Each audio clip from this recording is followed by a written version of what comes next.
በስመ አብ ወልድ ወመንፈስ ቅዱስ አሐዱ አምላክ አሜን። ባረክ እግዚአብሔር አምላከ አበዊነ ዘአብጽሐነ እስከ ዛቲ ሰዓት። አባቶቻችን የቅዱሳን አምላክ የእኛም አምላክ ዘወትር በቅዱሳን መላእክት ቅዱስ ቅዱስ ቅዱስ ተብሎ የሚመሰገን አምላካችን መድኃኒታችን ኢየሱስ ክርስቶስ ስሙ ለዘላለም የተመሰገነ ይሁን። እናቱ እናታችን ድንግል ማርያም ስሟ ለዘላለም የተመሰገነ ይሁን። ቅዱሳን መላእክት፣ ቅዱሳን ጻድቃን፣ ሰማዕታት እግዚአብሔር ያከበራቸው ቅዱሳን ስማቸው የተመሰገነ የተከበረ ይሁን። እግዚአብሔር የሚወዳችሁ እግዚአብሔርን የምትወዱ ውድ ኦርቶዶክሳውያን መንፈሳዊ ልጆቼ እንኳን ለመላእክት አለቃ ለቅዱስ ሚካኤል በዓል በሰላም በፍቅር አደረሳችሁ። የመላእክት አለቃ ቅዱስ ሚካኤል የሰው ልጆችን ልመና ወደ እግዚአብሔር የሚያደርስ የእግዚአብሔርን ቸርነት ደግሞ ወደኛ ወደ ሰው ልጆች የሚያመጣ ነው። ቅዱሳን መላእክት እኛን ይጠብቁናል። መከራ እንዳይገጥምን፣ ችግር እንዳይገጥምን፣ ያለ ዕድሜያችን እንዳንቀሰፍ፣ ነገ ኃጢአት እንኳን እየሰራን ነገ ንስሐ ትገባለች፣ ነገ ንስሐ ይገባን በማለት ቅዱሳን መላእክት ሁሌም እኛን ይጠብቁናል። ስለዚህ የእግዚአብሔርን ቸርነት ወደኛ ወደ ሰው ልጆች ያመጣሉ። ሰው የሚኖረው በእግዚአብሔር ቸርነት ነውና፣ ሰው የሚኖረው በእናታችን በድንግል ማርያም እናትነት፣ በቅዱሳን መላእክት ጥበቃ፣ በቅዱሳን ተራዳኢነት ነውና የእኛን ጸሎት በዚህ ዓለም ላይ ዛሬ የምናደርገውን ጸሎት፣ የምንሰጠውን መባ፣ የምንሰራትን እያንዳንዷን በቀን የምንሰራትን መልካም ስራ ደግሞ ቅዱስ ሚካኤል እንዲሁም ቅዱሳን መላእክት እየመዘገቡ ወደ እግዚአብሔር ያደርሱልናል ማለት ነው። ስለዚህ የቅዱስ ሚካኤል ጥበቃው አይለየን። የቅዱስ ሚካኤል የቅዱሳን መላእክት ጥበቃቸው አይለየን። የዛሬ ወር የዛሬ ዓመት በሰላም ያድርሰን። ታላቁ መልአክ ቅዱስ ሚካኤል በዚህ ሱባኤ ሰዓት ጾማችንን፣ ጸሎታችንን፣ ምጽዋታችንን፣ መልካም ስራዎቻችሁን ሁሉ ቅዱስ ሚካኤል ይቀበልላችሁ። መንፈሳዊ ልጆች እንግዲህ የመጀመሪያው ሳምንት ላይ ዘወረደ ጾሙ ላይ ስለሆነን የትምህርታችን መነሻ የሚሆነው ቅዱስ ኤፍሬም በረከቱ ይደርብንና በተናገረው ድርሳኑ ላይ መነሻ አንድ ቃል አነስተን እንማማራለን። የሚያስተምር እግዚአብሔር ስለሆነ እግዚአብሔር ሁላችንን ያስተምረን። ኦርቶዶክሳውያን አንተ ሰው ይላል የበደለን ይቅር ሳትል ወደ ጾም አትግባ አለ። እንግዲህ ሰው በበደል ላይ እያለ፣ ሰው በኃጢአት ላይ እያለ፣ ሰው ተንኮለኛ ሆኖ፣ ሰው በወንድሙ ላይ ቂም ይዞ፣ በእህቷ ላይ ቂም ይዛ፣ በቃ ይሄ ክፉ ሐሳብ ይባላል እና ቂመኛ ሆኖ የሚጾም ሰው በቃ ከንቱ ነው ማለት ነው። በቃ ከንቱ ነው፣ ከንቱ ድካም ማለት ነው። ከንቱ ድካም። አንተ ሰው የበደለህን ይቅር ሳትል ወደ ጾም አትግባ ይላል። አንተን በበደለ ሰው ላይ በቁጣ እያለህ የምትጾመው ጾም ከንቱ ነው ይላል። ኦርቶዶክሳውያን አሁን ለምን ይመስላችኋል? እኔ እንዲያው አባቶች እኮ ለእኛ ሕይወት የሚሆነውን ቃል ነው የሚያስተምሩን። እንዴት መጠቀም እንዳለብን፣ እንዴት በሕይወታችን ስንኖር ስኬታማ እንዴት መሆን እንዳለብን። አሁን ብዙ ሰው እኔ እጸልያለሁ፣ እኔ ወደ እግዚአብሔር እጮሃለሁ፣ እግዚአብሔር ግን አልሰማኝም የምትሉ ብዙ ሰዎች አላችሁ። የምታጉረመርሙ አላችሁ። ለምን ይመስላችኋል? ምናልባት የጎደልነው ነገር እንዳለ እናስተውል። ያጎደልነው ነገር ካለ በቂም በበቀል ሆነን ንጹሕ ልብ ሳይኖረን የምንጾመው ጾም ከንቱ ነው ይለናል ቅዱስ ኤፍሬም ሶርያዊ።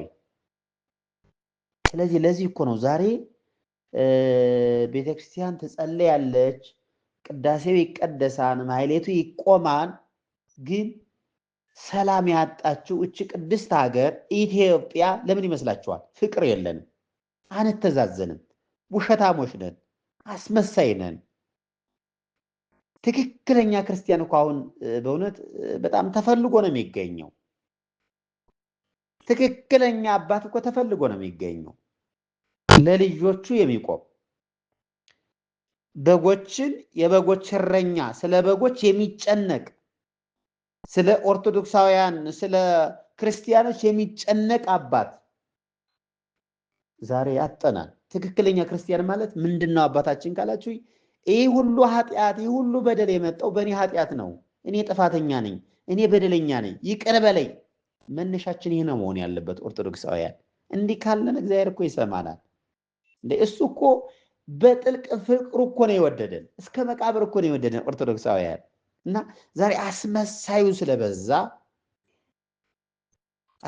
ስለበዛ አቤቱ አቤቱ የሚለኝ ሁሉ ወደ እግዚአብሔር መንግስት አይገባም ይላል እኮ ክርስቶስ በማቴዎስ ወንጌል ምዕራፍ 7 ላይ ተጽፏል እኮ። አቤቱ አቤቱ የሚለኝ ሁሉ ወደ መንግስተ ሰማያት አይገባም ይላል። ለምን ካላችሁ የክርስቶስ ሕጉን ትእዛዙን የሚፈጽም ሰው ብቻ ነው መንግስቱ የሚወርሰው። ስለዚህ በቁጣ እያለህ የምትጾመው ጾም ከንቱ ነው አለ። እግዚአብሔርም አለ አይቀበለውም። ኦርቶዶክሳውያን አስተዋይ ልቦና ከሌለን መዳን አንችልም። ልባችንን በትዕቢት ሞልተን ውስጣችን በኃጢአት ተዘፍቆ ኃጢአት በደል እንዳንናገር እንኳን ዲያብሎስ ክፉ ነው። ዛሬ ነገ እያለ ዛሬ ተናዛችሁ ዛሬ ንስሐ በመግባት ዛሬ መልካም ስራ ለመስራት እንዳትሽቀዳደሙ ዲያብሎስ አንደበታችሁ ለምስጋና እንዳይዘጋጅ አንደበታችሁን ይዝባችኋል። ዓይናችሁ እንዳይገለጽ ቅዱሱን መጽሐፍ እንዳያነብ ያደርጋችኋል። ጆሮአችሁ የጽድቅ የሆኑ ነገሮችን እንዳይሰማ ያደርገዋል። አሁን ብዙ ሰዎች በተለይ በእውነት እኔ በስደት ዓለም ወደ አረቡ ምድር ያላችሁ ልጆች በእውነት ልትበረቱ ይገባል። ጀግና ናችሁ። ቃሉን ሰምታችሁ ያላችሁት ከአሕዛብ ጋር እኮ ነው። ከአሕዛብ ጋር እንግዲህ በክርስቲያኖች ደሴት ሆኖ መጸለይና በአሕዛብ መካከል ሆኖ መጸለይ ይለያያል። ሰማዕትነት ነው። ብዙ ዋጋ እየከፈላችሁ እየጸለያችሁ እግዚአብሔር ከሰጣችሁ ላይ አስራት እያወጣችሁ እናንተ በምታደርጉት አስራት እኮ ነው ዛሬ የገጠሪቱ ቤተክርስቲያን እየተረዳች ያለችው። በእውነት በየትኛውም በኢትዮጵያ ውስጥ በአራቱም ማዕዘናት ብዙ የገጠር ቤተክርስቲያኖች የተሰሩት በስደት ዓለም ባላችሁት በተለይ በአረቡ ምድር ባላችሁት ልጆቻችን ናቸው። ይኸውም ትክክለኛ አባት እያጣችሁ፣ ይኸውም ትክክለኛ መምህር እያጣችሁ፣ ይኸውም ትክክለኛ አስተማሪ እያጣችሁ በህይወታቸው ብዙ ልጆቻችን የተሸወዱ አሉ እና እናንተ ልትበረቱ ይገባል። በአንድ በኩል እየሰራችሁ አሕዛብን እየተጋፈጣችሁ ቃሉን የምትሰሙ ብዙ ልጆቻችን አላችሁ። ልትበረቱ ይገባል።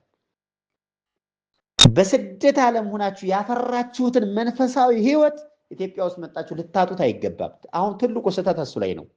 በስደት ዓለም እያለች ስትጸልይ ስትሰግድ ፈጣሪዋን ስታመሰግን ጧትና ማታ ስታመሰግን የነበረች ክርስቲያን ኢትዮጵያ ስትመጣ እርግፍግፍ አድርጋ ትተዋለች። ይሄ እንዳለመታደል ነው። አንድም ውለታ መርሳት ነው በእውነት ኦርቶዶክሳውያን እና ልትበረቱ ይገባል። እናንተ እያደረጋችሁ ነው፣ ንስሐ እየገባችሁ ነው በምትችሉት። በተለይ በአውሮፓ ምድር ያለ ሰው ግን በቃ ጆሮዎች የጽድቅን እንዳይሰሙ አንደበታቸው እንዳያመሰግን እጃቸው ለምጽዋት እንዳይዘረጋ ዲያብሎስ ይዟቸዋል።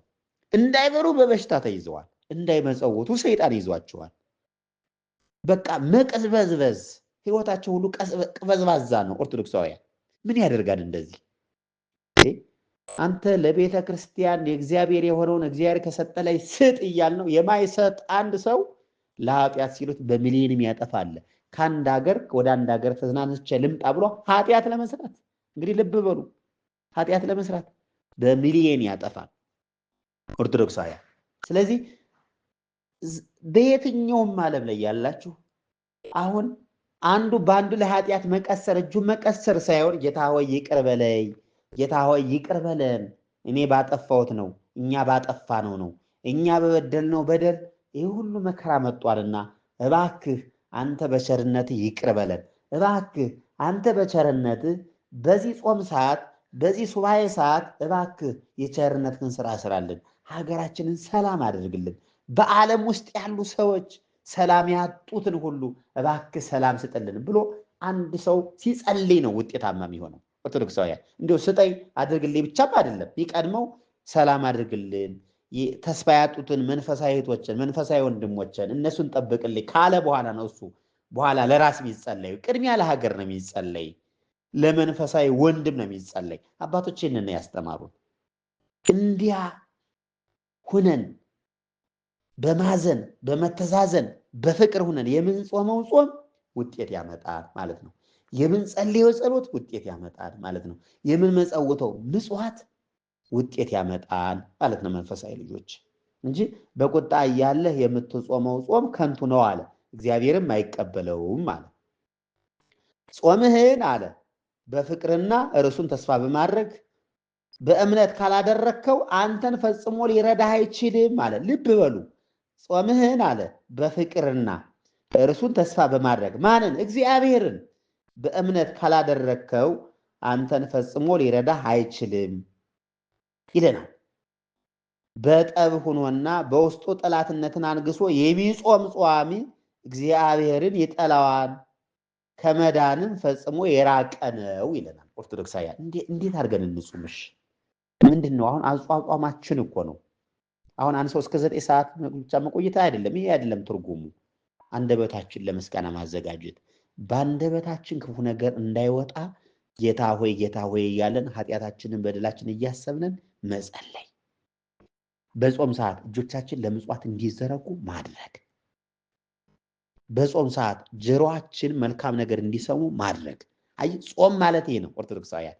እንዲህ ሆነን ከጾምነን እንባረካለን፣ እንዲህ ሆነን ከጸለይነን እንባረካለን ማለት ነው። ኦርቶዶክሳውያን መንፈሳዊ ልጆች እና ጾማችንን የበረከት ያደርግልን። በዚህ ጾም ሰዓት መልካም ስራ የምንሰራበት፣ ተስፋ ያጡ ሁሉ ተስፋ የሚያገኙበት፣ ያዘኑ የሚረጋጉበት ጾም ያድርግልን። ታላቁ መልአክ ቅዱስ ሚካኤል የዛሬ ወር የዛሬ ዓመት በሰላም ያድርሰን። እግዚአብሔር ይባርካችሁ መንፈሳዊ ልጆች። በተለይ በአረቡ ምድር ያላችሁ ልጆች አይዟችሁ፣ በርቱ፣ ጠንክሩ፣ አትሸወዱ። በተለይ አንዳንድ ሚዲያ ላይ እንዲህ እናደርጋለን ተደግሞብሽ ነው፣ በአንቺ ተደግሟን፣ በአንተ ተደግሟን፣ ይህን ያህል ገንዘብ አምጪ፣ ይህን ያህል ገንዘብ አምጣ የሚሉ እኒህ አስመሳዮች፣ ስርማሾች፣ ቅጥል በጣሾች፣ ጸረ ቤተ ክርስቲያን ፈጽማ የምታወግዛቸው ወይም ያወገዘቻቸው ስለሆኑ እንደነዚህ ካሉ ሰዎች ልትጠነቀቁ ይገባል። እራሳችሁ ልታድኑ ይገባል። ብዙ ልጆቻችን እንዲህ አይነት ፈተና ስለደረሰባችሁ ማለት ነው። እና አይዟችሁ፣ በርቱ፣ ጠንክሩ። አሁን እነዚህ ረመዳን የሚሉት የሙስሊሞች ጾም እንግዲህ እነሱ በጣም ብዙ የበሉበት ብዙ የሚጠጡበት ጊዜ ነው። እንግዲህ እነሱ አምላካቸው ሆዳቸው ይላል ቅዱስ ጳውሎስ ነው የሚለው፣ እኔ አይደለሁም። አምላካቸው ሆዳቸው አምላካቸው ከርሳቸው ማለት እነሱ ናቸው። እና ከነሱ ጋር እየተጋፈጣችሁ ነው። አይዟችሁ፣ የምትችሉትን እያደረጋችኋልና አይዟችሁ፣ በርቱ፣ ጠንክሩ። የእናንተን ችግር እግዚአብሔር ያውቃል፣ እግዚአብሔር ይረዳል። እግዚአብሔር ከእናንተ ጋር ይሁን። እግዚአብሔር ይባርካችሁ። ጾማችንን ጾመን ለብርሃነ ትንሣኤው በሰላም ያድርሰን። በእውቀት ባለው ቀን የሰራችሁትና የሰራ ኃጢአት እግዚአብሔር ይፍታ። እግዚአብሔር ይባርካችሁ መንፈሳዊ ልጆች።